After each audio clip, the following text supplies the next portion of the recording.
Have you ever thought about the highlights of a podcast season? Which episodes really resonated with the viewers? Which ones caught their attention or not? We're revisiting the most watched episodes from season 3 in 2023 from the powerful podcast, Decoding the Conflict Mindset. Hi, I'm Dr. Debra Dupree, founder and host of this impactful podcast series that brings thought leaders from various disciplines and worldwide.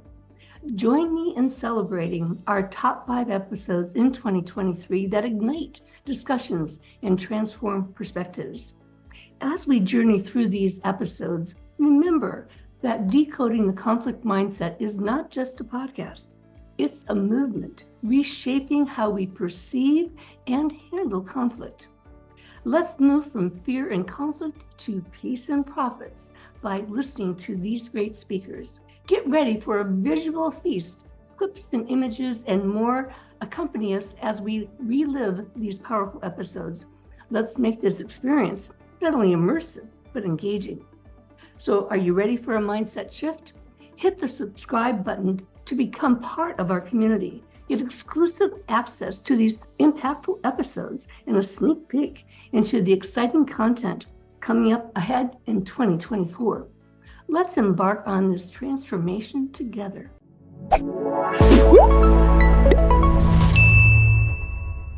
Number 1, first on our list is the most watched episode of 2023, Conflict in Our Schools with Sean Gatlin. In this eye-opening episode, Sean Gatlin, Director of Conflict Resolution Education Programs at the Western Justice Center, guides us through the conflicts in our educational system. From rising issues to the school to prison pipeline, we explore the transformational power of peer mediation in reshaping our youth conflict management skills. Imagine a world of leaders where they know how to manage conflict. So join the conversation below. How can we transform conflict in our schools? Your insights matter.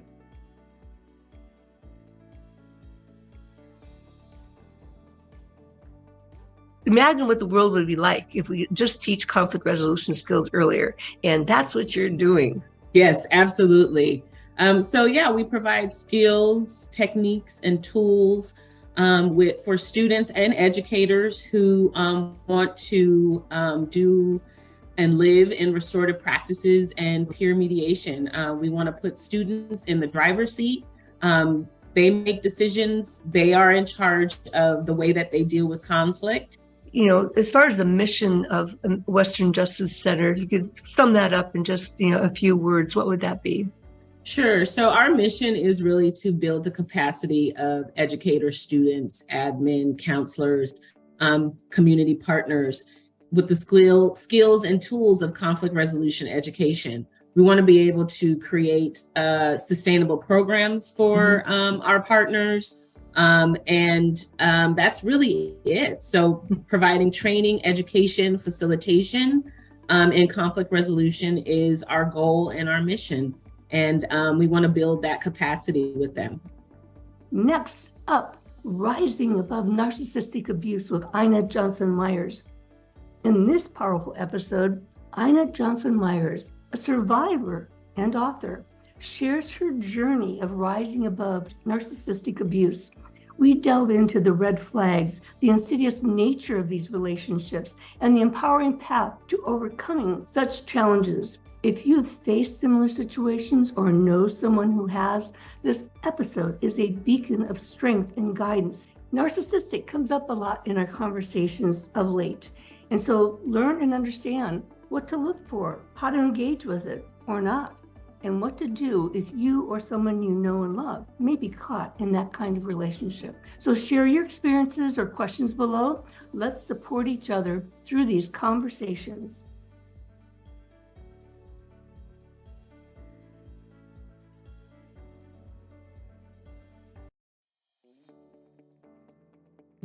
Tell us a little bit more about when you started to notice that, okay, something's not right. You talked about a pattern of toxic relationships, and I think that has happened, has been true for a lot of us. But what was it that brought to your awareness, your attention then that, It's not just me. It's something where other people are coming from too. Right. And it's different to get into that relationship when it's, just boyfriend and girlfriend.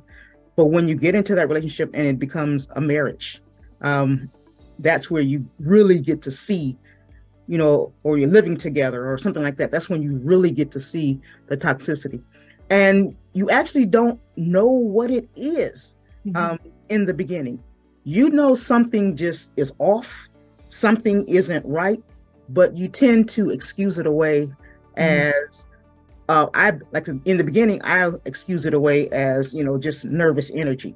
When you meet them, whoever that person is, male or female, when you meet them, you see or you hear the things that is drawing you to them. You hear the toxicity, but you oftentimes, like I did, excuse it away as nervous energy, or they just made a mistake, or, and for a lot of people that may be true, but it's not until you get in a confined relationship, whether it's marriage or through pregnancy or something that restricts you with that person, that you start realizing that what you heard in the beginning, they actually meant and was actually true. It wasn't a mistake.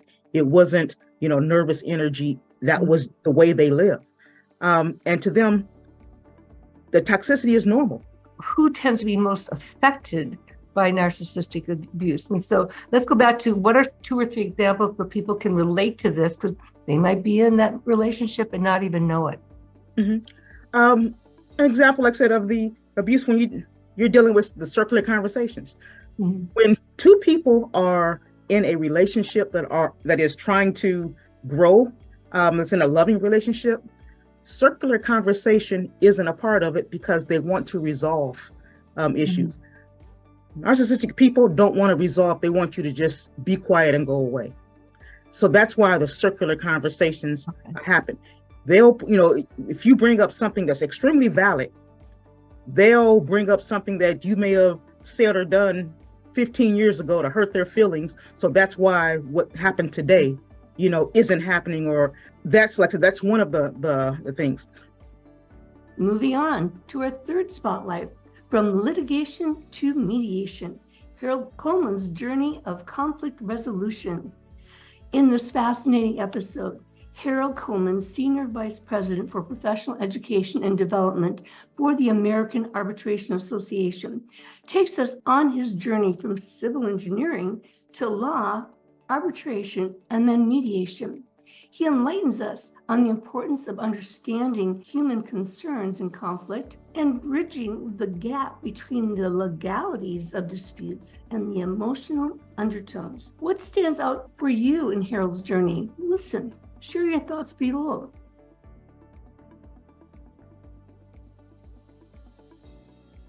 I am a former civil engineer turned civil litigator, turned arbitrator and mediator, and teacher and trainer. When I was in the engineering field, I used to oversee projects from planning all the way through design, through bid and award, through construction, and through post-construction claims administration. And the higher I moved in project management, the more complex my projects were. The more I saw that my problems were either financial, largely financial, or they were legal. Rarely did we have technical problems that we couldn't get our arms around, but financially, how to make sure the projects came in on time within budget. And then importantly, especially after the projects were completed, as you can imagine, they were just beset with a whole litany of claims brought by contractors and subcontractors against one another, brought against the owner. I was with a public agency and we'd have to ferret these claims out. Brought against the design professionals for allegations of design omissions. So that's what then helped me to see in working with the lawyers who were responsible for trying to get these cases settled, or even responsible for the cases that went to litigation. It helped me to see how lawyers very rarely understood how projects go together. And I saw that as an area in which I could compete. So I went back to school. And upon earning my law degree and picking up my license, I practiced for many years with a firm in San Diego. in the construction litigation, real estate and construction litigation group. And that's how I whet my appetite on mediation and arbitration. I got onto the panel at the American Arbitration Association. I started to arbitrate cases. The firm I was with was totally in support of that. And then I got credentialed in mediation, and it's been a great, believe it or not now, 33 years ever since. And I've absolutely loved not only just in the area of construction, but branching into other areas, commercial, employment, probate, done a wide variety of cases, not just for the American Arbitration Association, but also for the Superior Court of California and some of the local real estate boards too. We should never, ever lose sight of the fact that every single legal dispute first begins as a human conflict. Yeah. Computers can be programmed to deal with some highly subjective variables even, and then spit out certain indicators or values that will point to maybe a settlement range or a range of options. If it were really about the mechanical stuff, the law and the facts, to the extent that sometimes I think we as lawyers think it is, then this process could be much more algorithmic. You wouldn't have to bother the people. Okay. But it's the people who are the decision makers, and that's where the real, I have seen, in many respects, the real hangups can occur unless we know how to navigate. And episode 4 on our list, how to calm an angry person in 90 seconds or less, with Doug Knoll. Doug Knoll, former litigator turned mediator, shares his Tai Chi perspective on diffusing anger. In this practical episode, we explore effective steps for resolution and gain insights into human existence and language formation. It's not just about calming anger, but understanding the roots of conflict. How do you handle angry situations?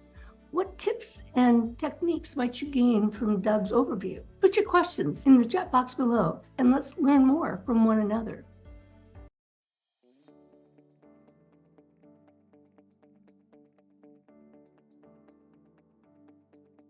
So I took up the martial arts in, I think, 1984, 85 for a couple of reasons. One, I've always been interested in martial arts. Two, because I was born crippled, I wanted to see what I could do, and because I have a atrophied left leg. And three, at the time I was a ski instructor, part-time ski instructor, and I was working on my final level of certification, and I wasn't able to pass my skiing exam because I wasn't strong enough. So I thought that if I started cross-training with martial arts, that might help me. And in fact, it did. And I did pass the exam. Ultimately, I earned my secondary black belt right around when I turned 40. And my teacher basically told me he's not teaching me anymore until I learn Tai Chi, master Tai Chi. So that got me into Tai Chi. And Tai Chi, I studied Tai Chi as a martial art, not as a contemplative practice. And it's an extremely violent, vicious martial art. It doesn't look that way, but believe me, it is really brutal. But Tai Chi has two really interesting paradoxes. The softer you are, the stronger you are. The more vulnerable you are, the more powerful you are. Soft to be strong, vulnerable to be powerful. The big breakthrough for me was a discovery that I made in 2005, which completely changed my life. And that discovery was how to calm an angry person almost instantly. And it was by happenstance that I stumbled on it. And once I started developing that skill, I started to develop my emotional competency.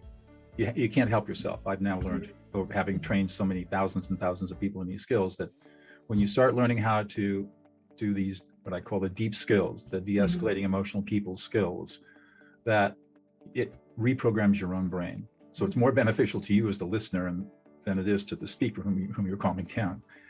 And then 2 years after that discovery, a seminal study out of Matthew Lieberman's lab at UCLA, was a brain scanning study, showed exactly what happens in the brain when you engage in this process known as affect labeling. So now I had the science to support the discovery that I'd made. And I started teaching it all over the world, Dubai and Amsterdam, I mean, all kinds of places, and with great success. I mean, people found the word that people universally used was, this was magic.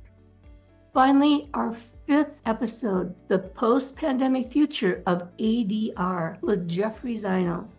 In this forward-thinking episode, Jeffrey Zino, Vice President of the American Arbitration Association, reflects on the post-pandemic landscape of conflict resolution. We dive into this transition from traditional to virtual platforms exploring the role of artificial intelligence and emphasize the importance of maintaining high standards of security and privacy in the digital era. Are you perhaps hesitant in using technology in dispute resolution? Perhaps afraid of what AI might do? Well, share your thoughts and concerns below. Jeffrey has some tips for us.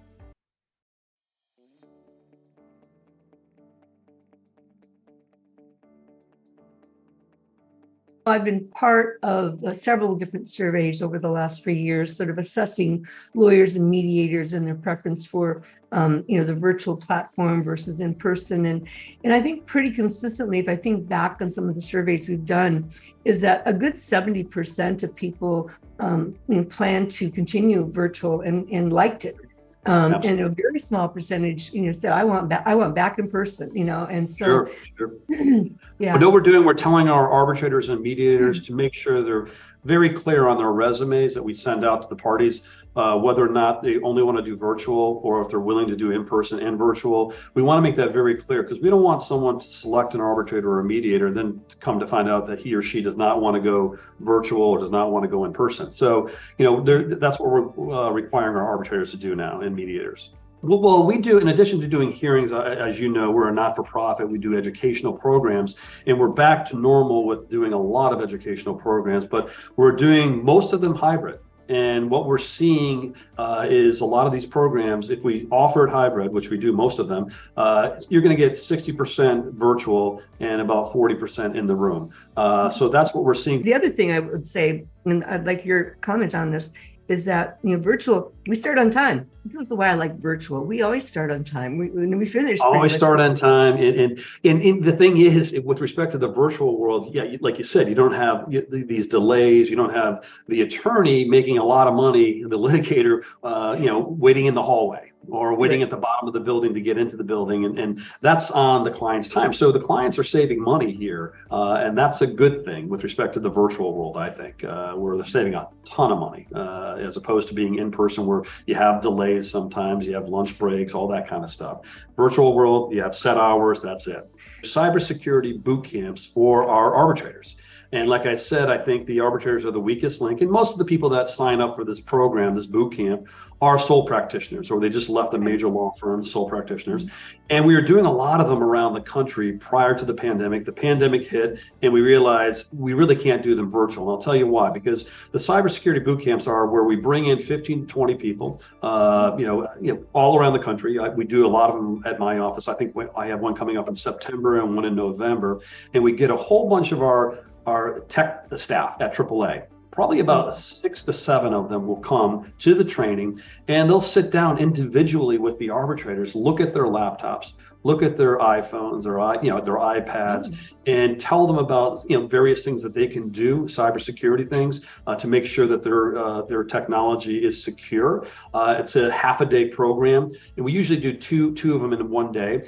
And then we also offer them a program that we call Case Shield. It's a new program at AAA. It's a remote secure desktop that we can install onto their iPhone, their laptop, and it's run by the AAA. It's through our server. It's protected, and we feel very comfortable about that. And we're starting to see a lot of our arbitrators taking us up on the offer for Case Shield. There's a price for it. It's not that expensive. I don't know the price of it, but it is a great thing for our arbitrators to be using. But the boot camps have been very, very successful. I've talked to a lot of our arbitrators that have gone through it, and an arbitrator the other day said, "I want to go back and do it again." So he or she, I forget, I would say he's gonna go back in September to our boot camp, his second time around. But these are something, if you're a AAA arbitrator out there, definitely talk to your local vice president, your local regional office, and see when they're going to do one in your area. They're really important, I think. Artificial intelligence. Yes. And so, I know I've been using things like ChatGPT and love it, and yet, you hear the cautionary tales and so forth. And so, where is AAA on the use of AI? Sure. Well, I'm personally excited about it. The AI, the technology is amazing, and there's a lot of concern about it. But what we did at AAA, or what we're doing right now at AAA, we formed a committee that's looking into it. And I know there's some law firms that discourage any of their attorneys from using AI on the computers at their offices.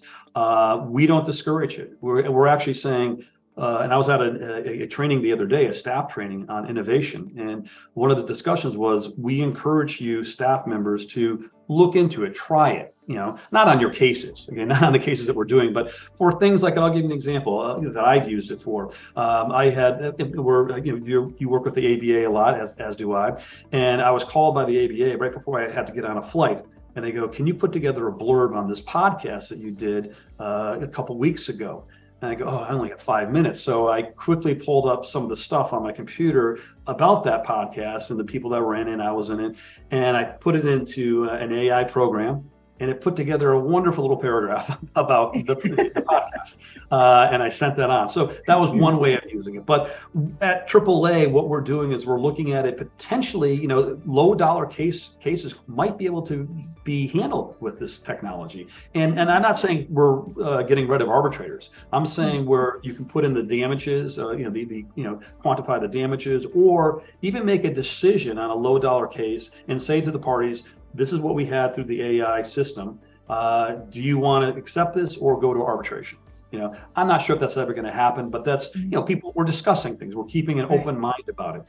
And we're looking at a transcript service right now at AAA where this new transcript service where it can take the place of, of a person, okay? And it's about 95% accurate. And then if you get a human involved to look at it, and which you have to do, it becomes about 99% accurate.